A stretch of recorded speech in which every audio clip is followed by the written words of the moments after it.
Ja, meine lieben Freunde, auch heute wieder ein altes Wienerlied von Erich Meder und Hans Lang geschrieben. Auch hier hatte ich kein Playback, deshalb musste ich das selbst erstellen. Und immer wenn ihr nur Klavierbegleitung hört, dann ist es das, was ich selbst in stundenlanger Arbeit erstellt habe. Für euch jetzt ein Schneeflockerl und ein Rußflankerl. Der kleine Karli wird 3-4 Jahre und hat so schöne blonde Schneckelhaar. Nur macht er recht eine große Wirtschaftsraus.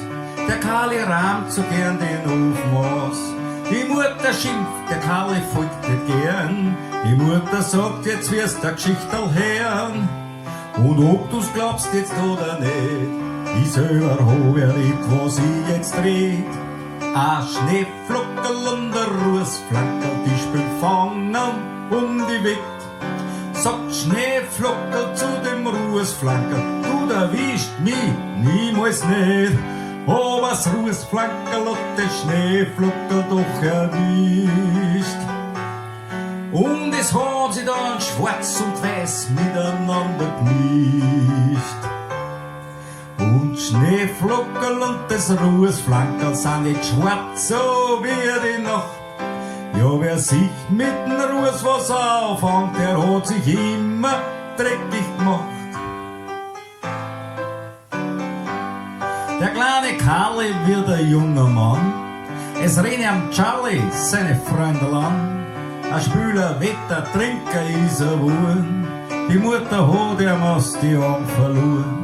Der Charlie glaubt, er reißt sich da noch heraus, doch ist es viel zu spät, es wird nichts draus.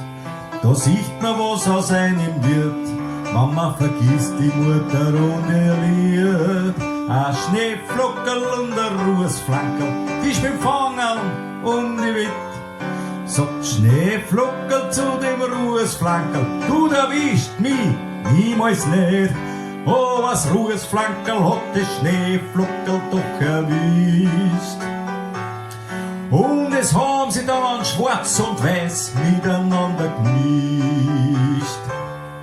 Und Schneeflockerl und das Rußflankerl sind jetzt schwarz, so wie die Nacht. Ja, wer sich mit dem Rußwasser auffängt, der hat sich immer dreckig gemacht. Dankeschön.